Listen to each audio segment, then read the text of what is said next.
Matagumpay na ginunita ng The United Methodist Women mula sa annual conference and district level ng Davao Episcopal Area ang World Day of Prayer sa RC Farm, San Vicente, Makilala.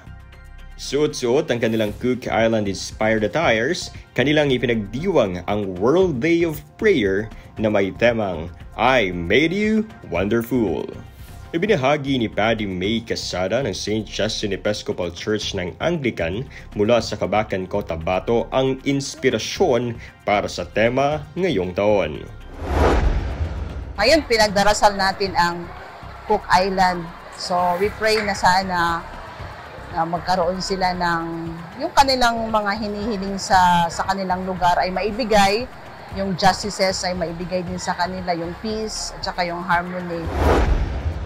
Ang naturang programa ay dinaluhan ng 663 registered participants mula sa iba't ibang ecumenical churches ng pinag-isa sa kabila ng pagkakaiba ng kultura, tradisyon at lahi para sa araw na ito ng pagpupuri at pagsasama-sama.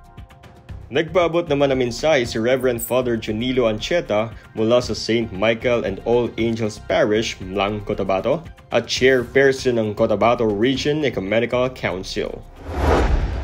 At ang isang mensahe para sa lahat ng mga mamamayang sumasampalataya ay bigyan natin ng panahon na magkaisa sa pamagitan ng panalangin. At itong panalangin ito ay siya magdadala sa atin ng katiwasayan, kapanatagan para sa ating buhay.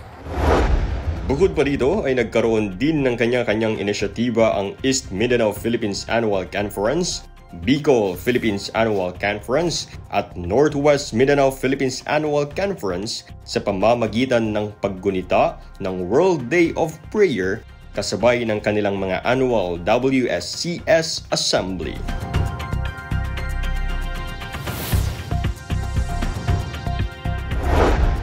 Ako si Shem Bolanon para sa balitang napapanahon, maaasahan at nagkakaisa sa katotohanan. Ito ang UMC TV News Bites.